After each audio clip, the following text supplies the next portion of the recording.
Bom dia, classe. Paz seja convosco, tudo bem? Cumprimente o pessoal que está assistindo a gente lá na gravação, assistindo na plataforma, lá no Rio Grande do Sul, na Bolívia, no Paraná. Ok? Vamos continuar nossa matéria de hoje, nossa última aula e último tema, a última divisão do panorama do Antigo Testamento, que nós dividimos em 5 para facilitar o estudo do Antigo Testamento, não foi? Primeira parte, qual que foi? Pentateuco, depois...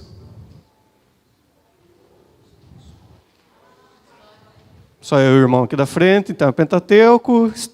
Qual que é a segunda divisão? Históricos, depois? Poéticos, e agora? Profetas maiores e profetas menores. Então, Pentateuco, históricos, poéticos, profetas maiores e profetas menores. Como nós vimos nas aulas anteriores, na aula sobre o início do reino dividido, nós vimos a atuação de cada profeta na região que ele teve o seu ministério efetivo, para quem ele entregou as mensagens. Ou seria tanto para o reino do norte, como para o reino do sul, ou seria para nações vizinhas, como Edom, como a Síria, em especial a sua capital Nínive, como para a Babilônia, no caso do profeta Abacuque. Então a gente não vai repetir esses temas, esses parâmetros, tá? Vamos apenas colocar uma divisão simples de cada livro, com seu autor, e mais ou menos o período onde ocorreu. Certo? Os profetas maiores são 4 autores que são divididos em 5 livros. Lembra lá daquele esqueminha? Então, o Antigo Testamento, Pentateuco 5, Históricos 12, Poéticos 5, Profetas maiores 5 e Profetas menores 12.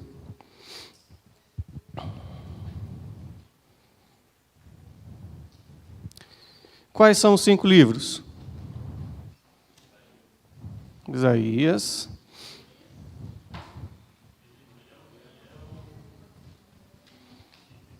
Jeremias, o livro de Lamentações de Jeremias, né?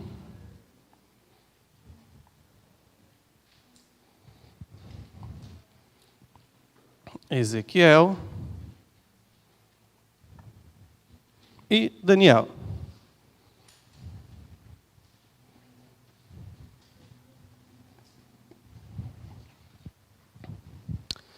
Tá ok? Muito bem. Porque eles são profetas maiores. Eles tinham mais de 1,90 m, 2,10 m, 2,30 m, né? Não. Por causa do conteúdo, o período de abrangência do seu ministério, a quantidade do volume, no caso, na época do rolo do escrito deles, né? E a intensidade das profecias que eles entregavam. Está todo mundo acompanhando aí, tudo bem? Voltaram já para o planeta Terra? Já, né? Então, tá bom.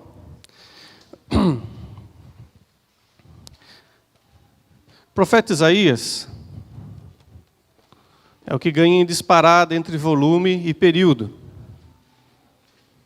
Ele inicia seu ministério profético por volta do ano 720. Agora, ao som de Vitor e Léo, vamos dar a aula.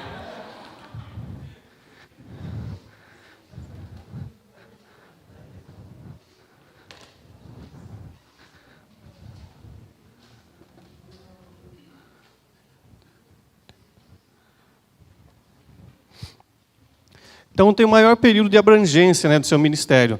Ele começa a profetizar no final, lá quando cai o Reino do Norte, quando o Reino do Norte é deportado para os países do qual a Síria dominava, e quem estava governando o Reino do Sul, ou Judá, era o rei Uzias. Tá bem? Alguns estudiosos colocam como Isaías um parente próximo do rei Uzias, talvez um primo. O seu livro contém 66 capítulos. Os seus escritos, tá ok? Eles enfocam tanto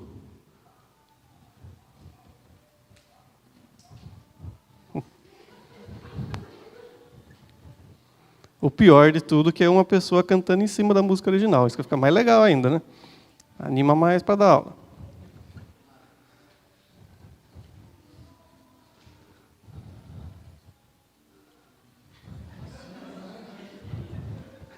A borboleta já morreu faz tempo aí, já, pelo amor de Deus. Morreu de desgosto.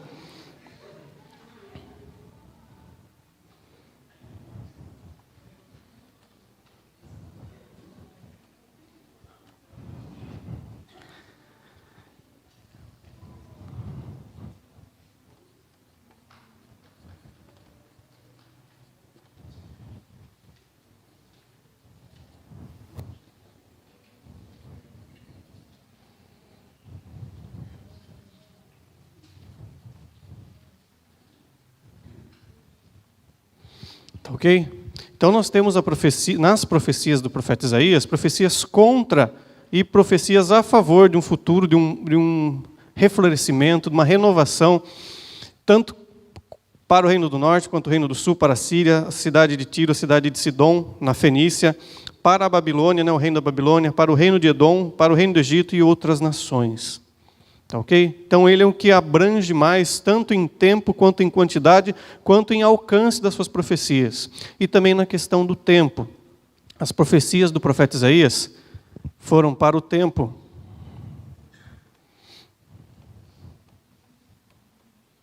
Para o tempo dele, para um futuro próximo, após a profecia.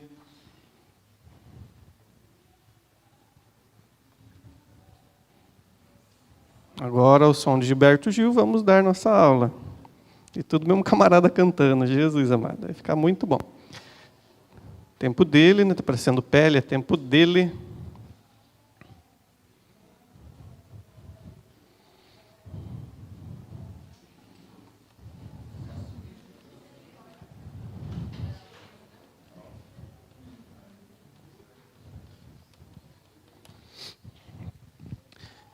O tempo de realização e o tempo alvo das profecias, pessoal do fundão, da ministração das profecias do profeta Isaías, é para um tempo aproximado dele.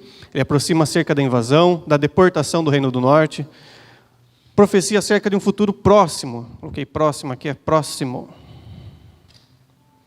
Um futuro próximo que ocorreria daqui a alguns anos, daqui a algum tempo, no caso a invasão da Babilônia e a deportação do reino do sul.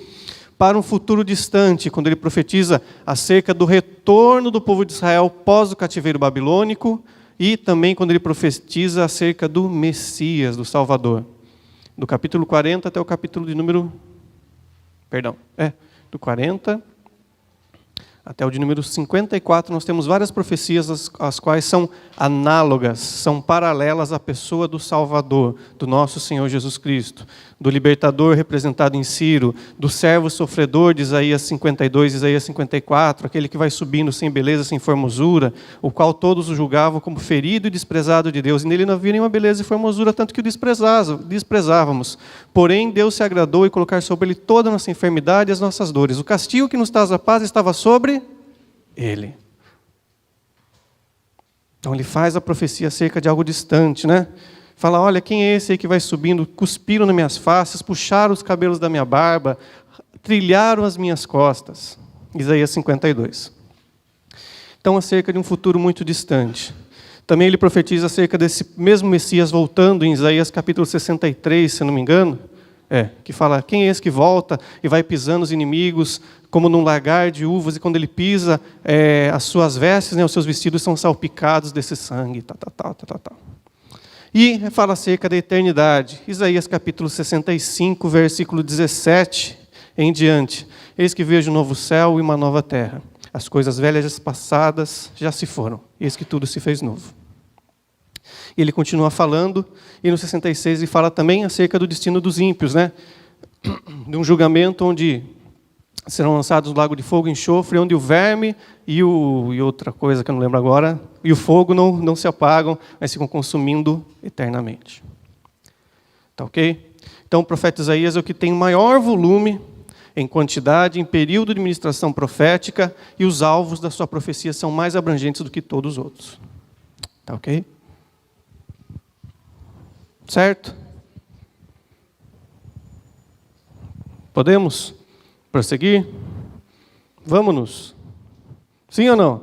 Sim. Ah, muito bem. Vocês estavam esperando a próxima música lá, né? Vocês ficaram quietinhos. O próximo profeta é o profeta Jeremias.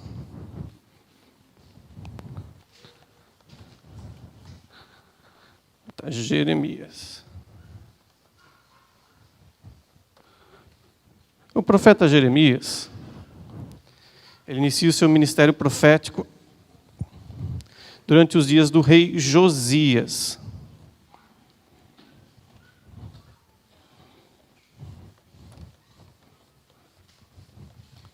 Seu livro contém 52 capítulos. Ele é um misto tanto de profecias quanto narrativas históricas. E o profeta Isaías também. Isaías tem pouca narrativa da história do reino de Israel e contém mais profecias. O Jeremias é um balanceado desses dois.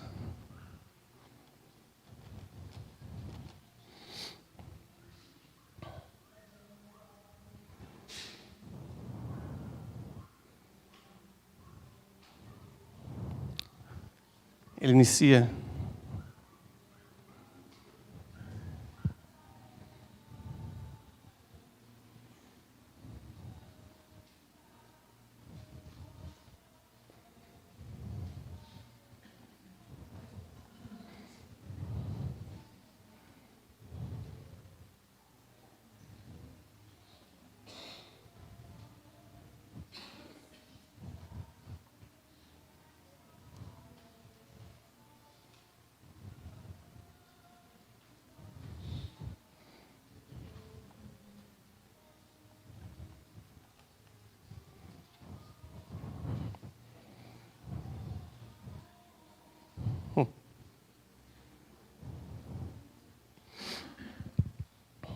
Muito bem.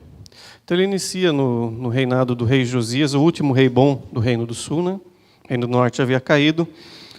Passa por todos os descendentes dele, até quando Nabucodonosor institui um governador sobre o reino de Judá, aquele que nós vimos quando estudamos o segundo livro de Crônicas, que ele foi morto, foi colocado Ismael depois no lugar. Então as profecias dele, o tempo do ministério profético dele é todo esse, por volta do ano 620 a.C., até o 586 a.C. 56 capítulos. O alvo das suas profecias são principalmente o reino de Judá. Tá ok? O maior foco é ele. Ele fala também acerca do cativeiro babilônico. É ele quem, primeira vez, prevê a duração do cativeiro, porque era algo novo que ele estava vivenciando, né? Deus fala para o povo se arrepender, para não ser deportado. Os reis, principalmente Zedequias, não dá muita bola, e vai sucedendo aquela bola de neve. Vem a Babilônia, ataca eles, e eles são levados cativos em 3 etapas, né? Ano 605, depois 597, depois 586. Eu sei que você decorou as 3 datas, e semana que vem a prova vai ser de chorar, de alegria.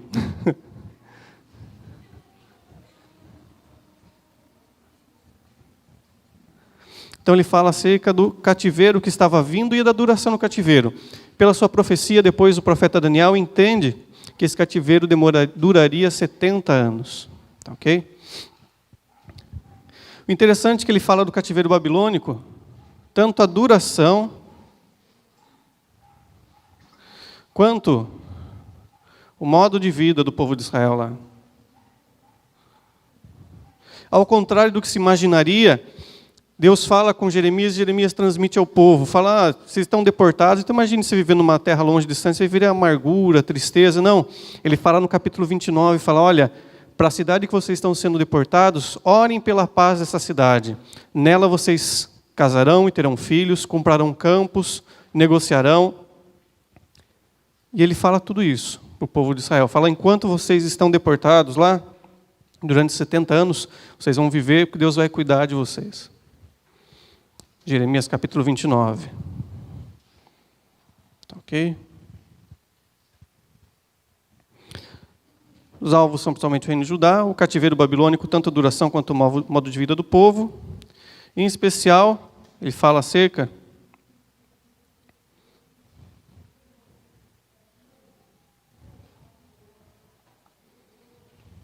da tirania dos reis, ou da impiedade, né? Dos reis de Judá. também fala acerca de outras nações.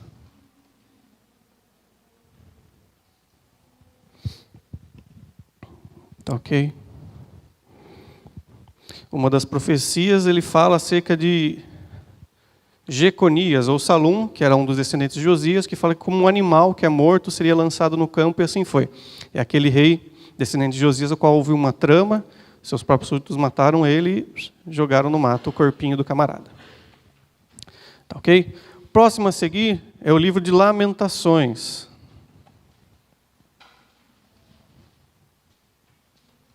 Tá?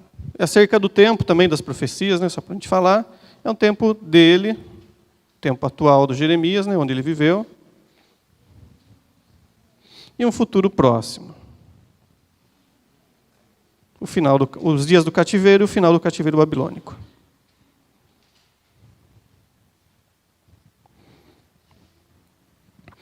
Lembrando que Jeremias não foi deportado com aquela galerinha, né? Ele ficou lá em Judá, depois ele foi levado à força para o Egito, e depois, com as tropas de Nabucodonosor, ele sobe de volta para o reino de Judá. O livro de Lamentações, ele é da autoria do profeta Jeremias, tá ok? Nas nossas versões e traduções aparece Lamentações de Jeremias. O que ele fala?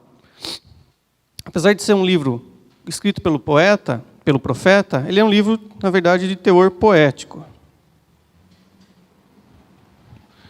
Ele vem ser o quê? Um pranto, uma comiseração acerca do estado atual de Judá nos dias da invasão babilônica.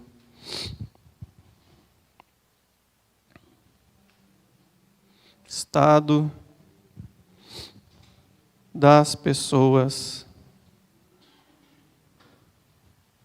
em Judá durante o cerco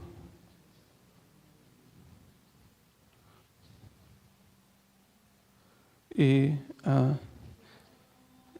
invasão.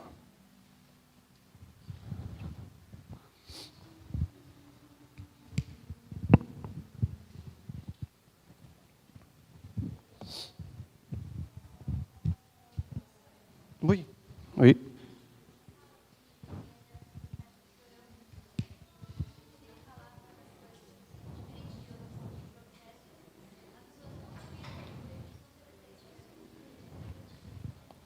Vamos lá. Vivo, morto, vivo, morto. Vamos lá. Lamentações, poético, estado das pessoas em Judá, durante o cerco. Opa, essa vírgula aqui não existe. Durante o cerco e a invasão.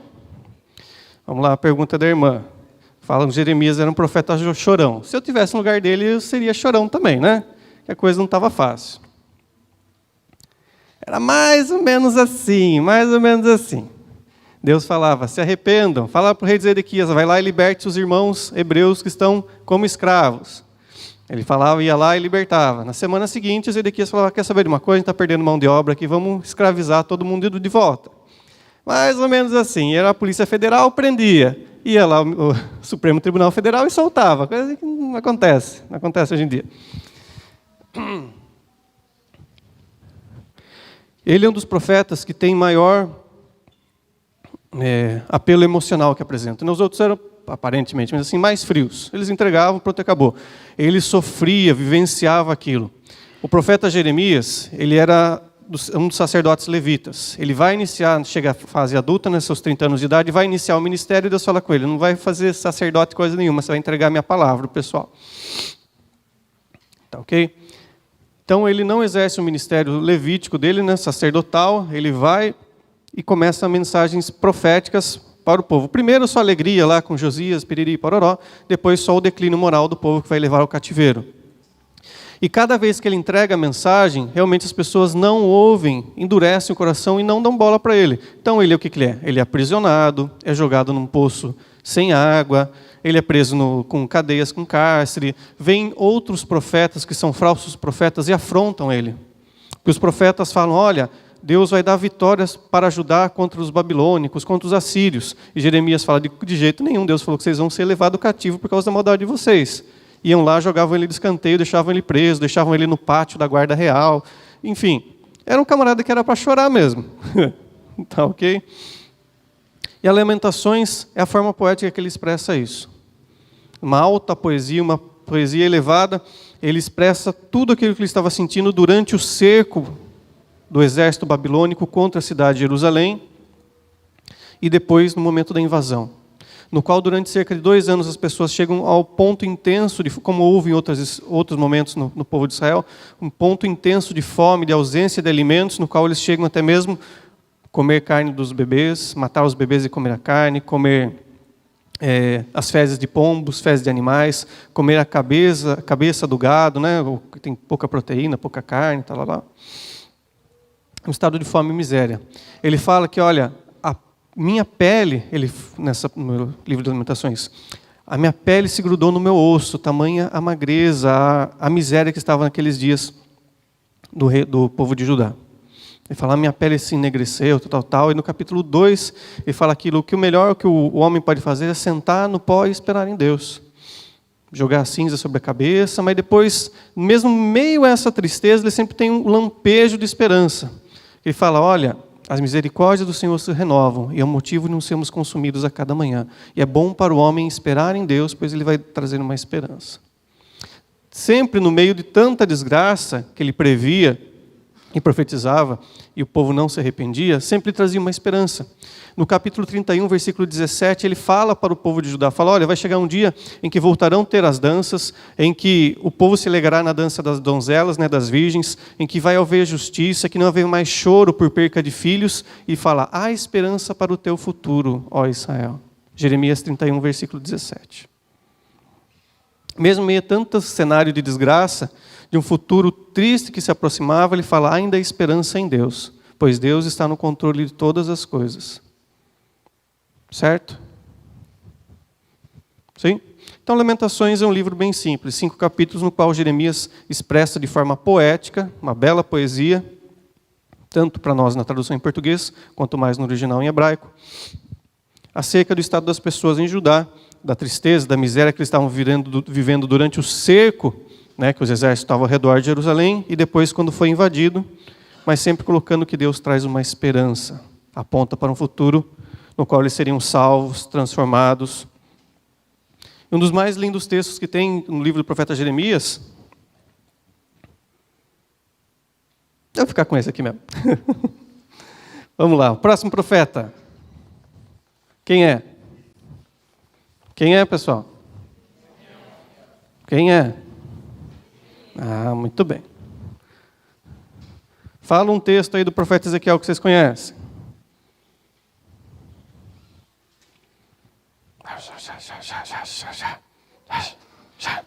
Qual o texto aí do profeta que vocês conhecem, pessoal? Qual que é? Eu escutei um resmungo lá de longe, que foi o cantor lá da festinha lá. Que texto, pessoal? Vale dos Ossos Secos. Muito bem.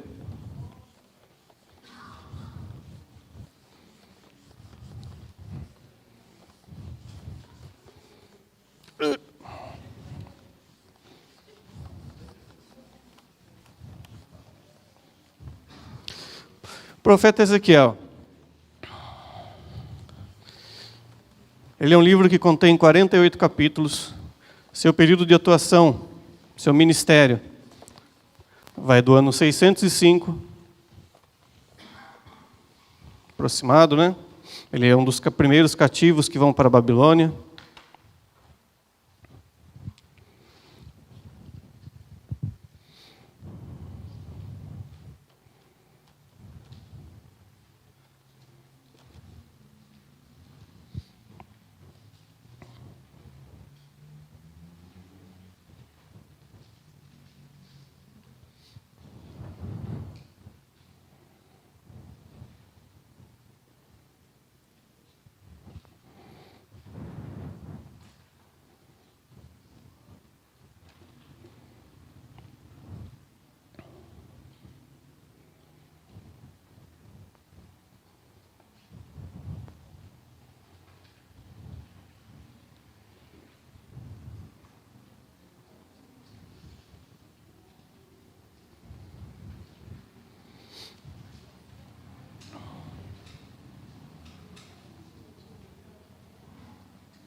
Olha lá.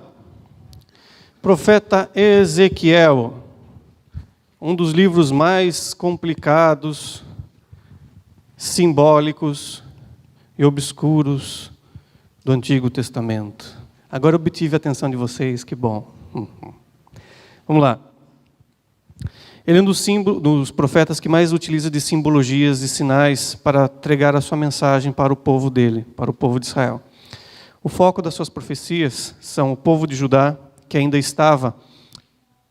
residia ainda lá em Jerusalém, nas cidades ao redor, durante as 3 fases do cativeiro babilônico. O Ezequiel é um dos primeiros deportados, tá, okay? Que são levados do Reino do Sul, de Judá, Jerusalém, para a Babilônia. Então ele profetiza acerca do estilo de vida das pessoas lá, em especial dos reis. Ele fala acerca da vida das pessoas que estavam lá na Babilônia. Ele fala acerca das nações que estavam ao redor, Egito, Tiro, Sidom, tá, ok? E fala acerca de um futuro de Israel, no qual Deus traria o povo de volta e estabeleceria, introduziria eles de volta na terra prometida, na terra de Canaã. Certo? Ele é um dos profetas que mais usa de símbolos, de alegorias. Tá, ok? Ele é um dos que tem mais visões acerca das coisas celestiais, espirituais.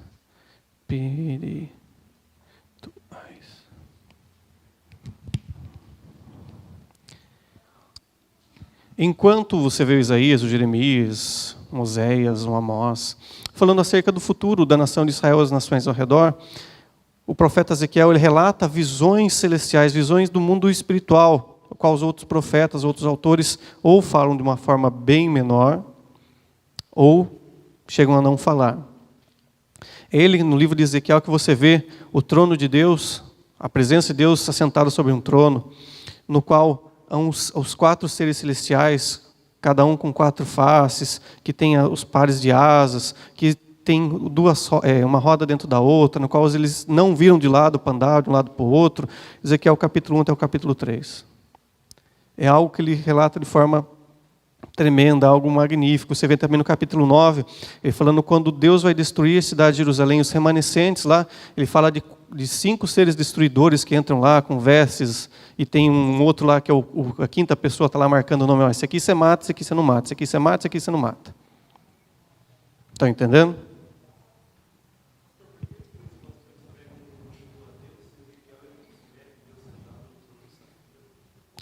Moisés também vê a Deus, você vê também o Isaías, capítulo 6, no ano em que morreu o rei Uzias, eu vi o Senhor sentado sobre um trono alto e sublime. Na verdade, ele fala, ninguém viu a Deus na sua plenitude, na sua totalidade. Viu apenas representações. O próprio evangelista João fala, ninguém viu a Deus, mas nos últimos dias temos visto Deus encarnado no seu Filho. Não fala acerca disso, que não viu Deus na sua totalidade, que só veremos isso no dia que estivermos na glória. Nosso corpo espiritual estiver diante de Deus, nossa alma, nosso espírito. Mas sim, esses homens de carne e osso, assim como nós, viram uma parcela, uma porção, uma representação da glória de Deus. Josué também vê uma aparição, uma teofania, quando aparece o anjo do Senhor. Ele fala, quem é você? Você é por Israel ou você é pelos inimigos? Ele fala, nenhum nem outro, eu sou o anjo do Senhor que veio aqui ajudar você. Tá, okay? Então Ezequiel tem essas visões celestiais, essas visões espirituais, algo muito bacana e algo muito complexo. Como eu falei, um dos livros mais obscuros do Antigo Testamento, nos dias de Jesus e depois lá dos dias de Jesus, lá o povo de Israel, lá na terra de Canaã, depois da deportação de Roma, para os homens na sinagoga, somente era autorizado fazer a leitura desse livro após eles terem 30 anos de idade. Okay? Porque é algo bem complicado a interpretação de algumas simbologias dele. Nem tudo é complicado, nem tudo é só espiritual, tem coisas muito práticas, coisas muito diretas acerca da história de Israel. Mas ele tem muitas simbologias. Tá, ok? Como no próprio capítulo 3 também ele fala acerca, olha, se o capítulo 3 e o capítulo 18, se uma pessoa justa errar e pecar, ela vai ser culpada pelo seu pecado. Se seu filho de uma pessoa justa errar e pecar, o filho vai ser culpado pelo seu pecado. O erro do pai não cai sobre o filho, nem o erro do filho cai sobre o pai. Ezequiel já quebrava com os paradigmas que havia na nação de Israel. Ele profetiza acerca da vida de Judá também, você vê no capítulo 18, capítulo 12, melhor dizendo. Que ele fala, olha, Ezequiel, você vai pegar agora na sua casa, no final da tarde, vai abrir um buraco na parede, vai pegar a sua trouxinha de roupa, vai colocar um saco na sua cabeça e vai sair por esse buraco na parede e todos os seus vizinhos vão ver você fazendo isso. Fala, beleza, Deus. Pegou e fez. Tá. E agora o que é a explicação da profecia?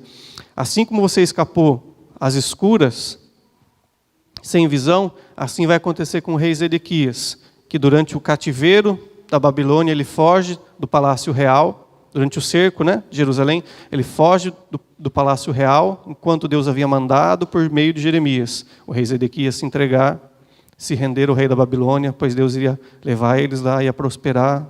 Então, Jeremias 29, depois você lê na sua casa. Zedequias faz tudo o contrário e foge. Depois de teimar muito com o profeta Jeremias.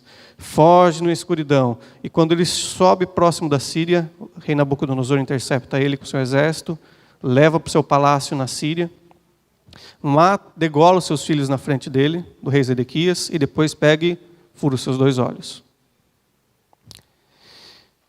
Uma das profecias também do profeta Jeremias, na primeira parte das profecias, fala, olha, Ezequiel, você a partir de agora vai ficar sem falar. Ele fica cerca de 1 ano sem falar. E você vai pegar agora, vai ficar deitado tantos dias do lado esquerdo do seu corpo e tantos dias do lado direito do seu corpo. Pois esses são os dias do cativeiro do reino do norte e esses dias são o cativeiro do reino do sul. Fala, Jeremias, agora você vai pegar o seu cabelo, vai cortar um pouquinho do seu cabelo, e com o seu cabelo você vai pegar uma parte dele, você vai queimar no fogo, uma parte dele você vai pegar a sua faquinha, a sua espada e vai ficar batendo nele, e outra parte você vai pegar seu cabelo e vai jogar para o vento. Tá, o Ezequiel foi lá e obedeceu. E agora, Deus, qual a interpretação disso? A interpretação disso são os restantes do Israel do meu povo. Uma parte será morta, destruída pelo fogo, uma parte será destruída pela espada e uma parte será espalhada em meio das nações. Ezequiel capítulo 18. Olha, Ezequiel, agora a alegria, a delícia dos seus olhos, a sua esposa vai morrer e você não vai prantear, vai poder chorar por ela, nem se entristecer. E vai fazer isso à vista de todos os seus vizinhos. Naquele mesmo dia, a esposa de Ezequiel morre, seus vizinhos vão lá consolar ele, e está lá, duro como uma pedra, sem emoção nenhuma, e fica sem prantear ela. Tá, Deus, e daí? O que aconteceu? Então, Ezequiel, isso é a mesma coisa, porque eu vou perder o meu povo e não vamos chorar, não vou me entristecer por causa deles, por causa do pecado do meu povo. Então, é um dos profetas que usa maior simbologia, alegorias para representar a relação de Deus com o povo de Israel. Ok? E tem também coisas futuras acerca de Israel. Como vocês falaram, o Vale de Ossos Secos, o que é? É uma profecia acerca da restauração do Reino do Norte e do Reino do Sul, no qual Deus leva em visão, tá? Não leva em físico, mas leva em visão, o Ezequiel lá para um vale onde havia muitos cadáveres, havia alçada de pessoas, e ele fala, profetiza agora, Ezequiel. Fala, então o Ezequiel profetiza e os ossos se juntam. Fala, agora profetiza de novo para que venham carnes e nervos. Profetiza, vem junto, agora profetiza para que haja vida. E eles voltam. E no final desse capítulo 37 de Ezequiel, ele fala, agora você pega 2 varas e junta uma na outra. E escreve nelas, fala, Levi e Judá. Simbolizando a união da casa de Israel, que voltaria a ver um só povo de Israel. Tá, ok? Então ele faz essas profecias acerca da vida de Judá, da vida na Babilônia, das nações ao redor. Fala, olha, o Egito no qual o Reino do Sul tem confiado durante o cerco babilônico, não vale de nada, ele vai ser destruído. E vai falando acerca das outras nações. Quando ele fala acerca de Tiro, da nação de Tiro, ele faz aquela alegoria ao qual muitos estudiosos comparam com o próprio Satanás. Fala, olha, no dia da tua criação, rei de Tiro, para ti foram feitos pífaros, instrumentos de sopro, instrumentos de cordas, instrumentos de tamborins. Você era o aferidor de medida de toda a glória. Você andava no meio das pedras aquecidas pelo fogo. Fala, mas o seu coração se soberbeceu. Você quis assentar no lugar mais alto. Falou, eu tomarei o lugar de Deus no seu monte. Dessa maneira você será derribado ao mais profundo dos mares. Então tem muitas alegorias, muitas simbologias.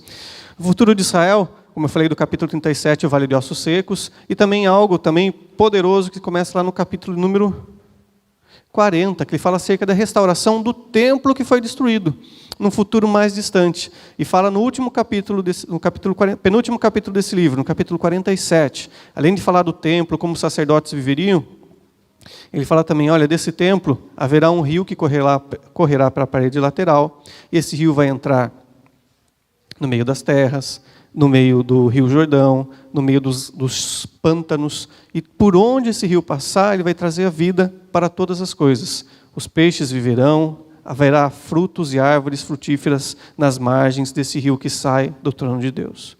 E essas águas serão águas purificadoras. Talvez você até canta essa canção, mas de onde que veio essa canção? Ai, que bonita, que legal, do Diante do Trono. Então é baseado nesse texto, capítulo 47 do profeta Ezequiel. Certo? O último livro dos profetas maiores, qual que é?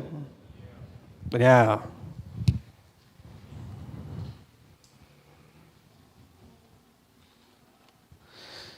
O profeta Daniel também inicia a sua vida no ano 605 a.C. Ele é um dos deportados do Reino do Sul para a Babilônia. Seu livro possui 12 capítulos.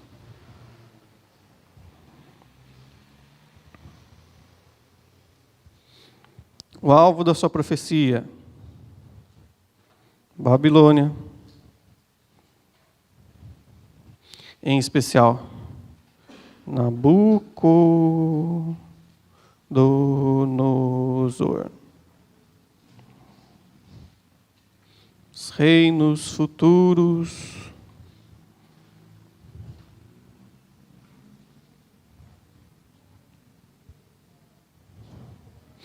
eternidade.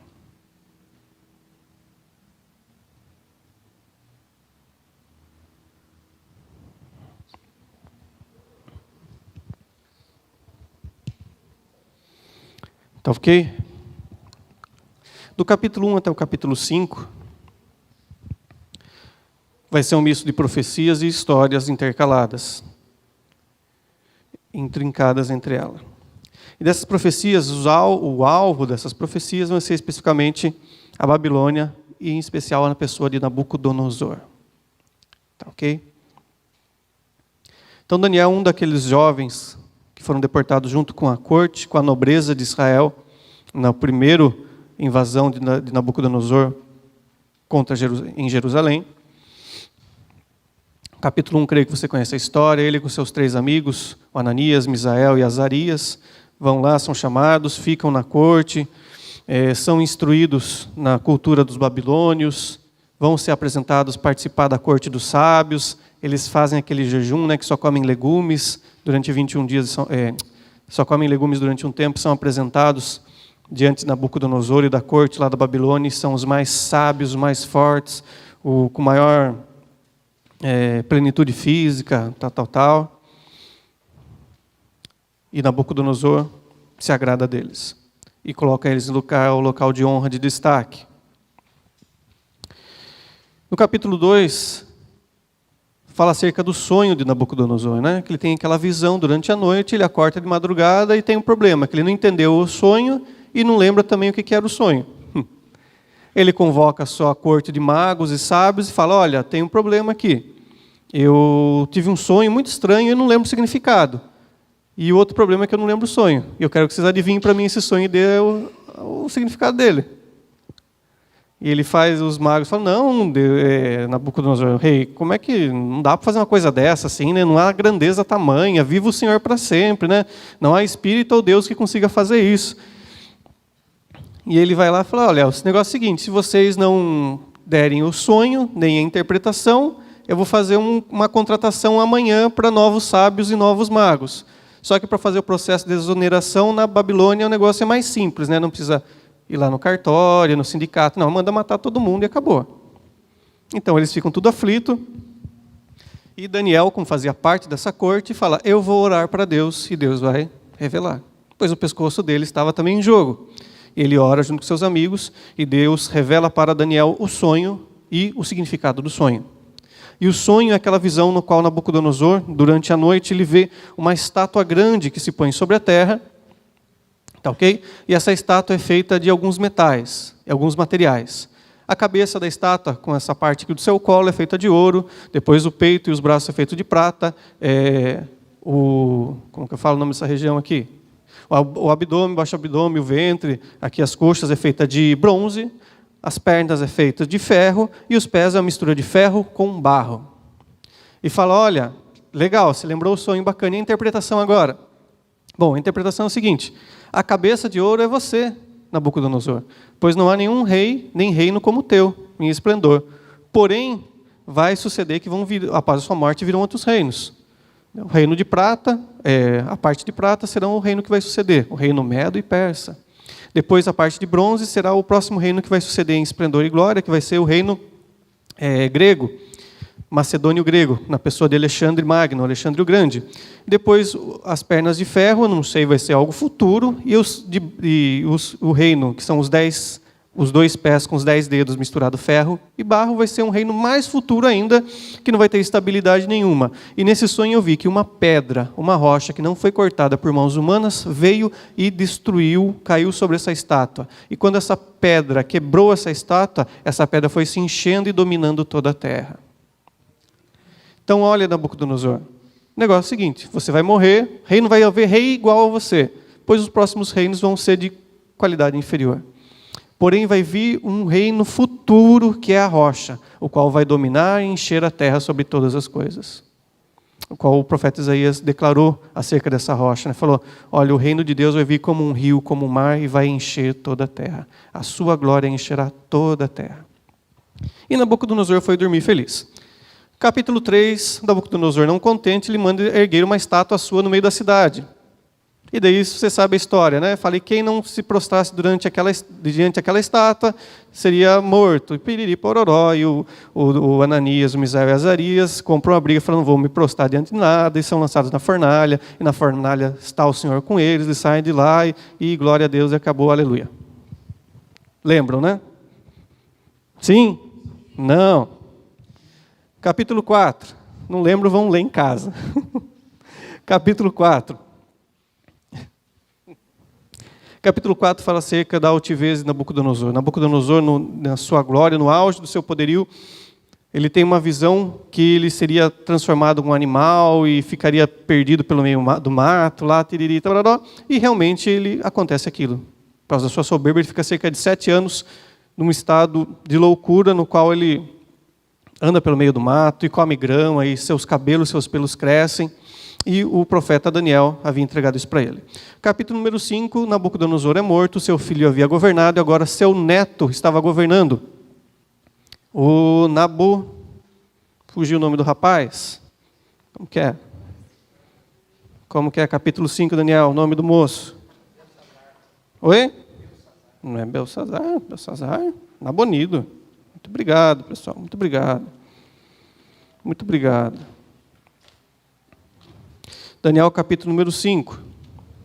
O neto de Nabucodonosor está governando, e ele dá aquela festa, um banquete. É o Belsazar. Espera aí. É isso mesmo, Belsazar. Belsazar. Muito obrigado, pessoal, que falou Belsazar. Havia dado um banquete, e havia pegado os utensílios do templo de Jerusalém, que haviam sido levados lá na primeira invasão, lá em Jerusalém, 605, 597, 586, e foram levados lá para a Babilônia. Ele pega aqueles copos, aquelas taças, e enche de vinho, enche de cachaça, enche de vodka, enche de catuaba, e dá a festa para o povo. E de repente lá estão tomando manguaça, o que acontece? Na parede aparece uma forma como de uma mão, e escreve em aramaico, Mene, Mene, Tekel, Parsin. E ele não entende nada daquilo que quer dizer. Ele entende as palavras, mas não entende o que quer dizer o significado. Muito menos aquela mão. Ele fala, será que o vinho que eu tomei é ruim? Já que estou assim tão alto. E a mãe do rei aconselha, olha, há alguém, camarada chamado Daniel, em quem habita o Espírito dos deuses, que faz adivinhações, que entende das coisas, dos tempos, do futuro, e chama ele para interpretar. Ele fala, olha, Daniel, se você interpretar esse sonho, eu vou fazer você a terceira pessoa mais importante do reino, pois a primeira era o Deus que eles serviam chamado Bel. Tá? A segunda era o rei, no caso Belsazar, e a terceira seria Daniel. E fala, não preciso disso aí não. Muito obrigado, Deus abençoe você, mas eu vou dar o significado para você. Ele ora a Deus e traz a profecia para Belsazar e fala, olha, Mene, Mene, você foi pesado na balança e foi achado em falta, tekel parsim, o seu reino será cortado nessa noite. E durante aquela bebedança e comelança, e toca funk, toca sertanejo universitário, e toca sei lá o que naquele trem, eles estão tudo alegre, os medo e persas desviam um curso do rio da cidade, que passava pelo portão da Babilônia, o portão fechado, o rio passava embaixo, eles mudam o curso do rio, o rio fica mais baixo, eles passam por baixo do portão e entram na cidade que estava em festa e vão lá e atacam todo mundo e conquistam a cidade. Assim, encerrando o período de glória da Babilônia, vindo agora a segunda parte da estátua que Nabucodonosor teve o sonho, o reino dos Medo e Persas. Capítulo 6 fala acerca da vida de Daniel com os Medo-Persas. No 7 e 8 fala acerca de visões que ele tem acerca desses mesmos reinos futuros.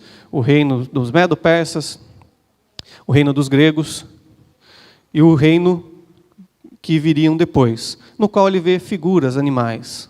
Ele vê um urso, que representa os Medo-Persas. Não, primeiro Babilônia. Vê uma quimera, um leão com asas de águia, rabo de serpente. Depois ele vê um urso com 3 costelas na boca. É para comer lá no negócio de costelaria lá que tem lá no shopping. Ele vê depois um bode muito selvagem. Depois ele vê um animal gigantesco que saía vapor das suas narinas, que parte do seu corpo era de ferro. Ele fala, essas são os... Deus dá o significado para ele jejua, fala, esses são os reinos futuros que virão. Então, Babilônia já passou, representado pela quimera, pelo leão. O urso está governando agora. Depois vai vir esse bode, que seria o governo grego macedônio. E depois vai vir um reino que ele não sabia quem seria, mas que destruiria todos aqueles que criam, que confessavam o nome de Deus. Ele tem mais visões, do capítulo 9 em diante.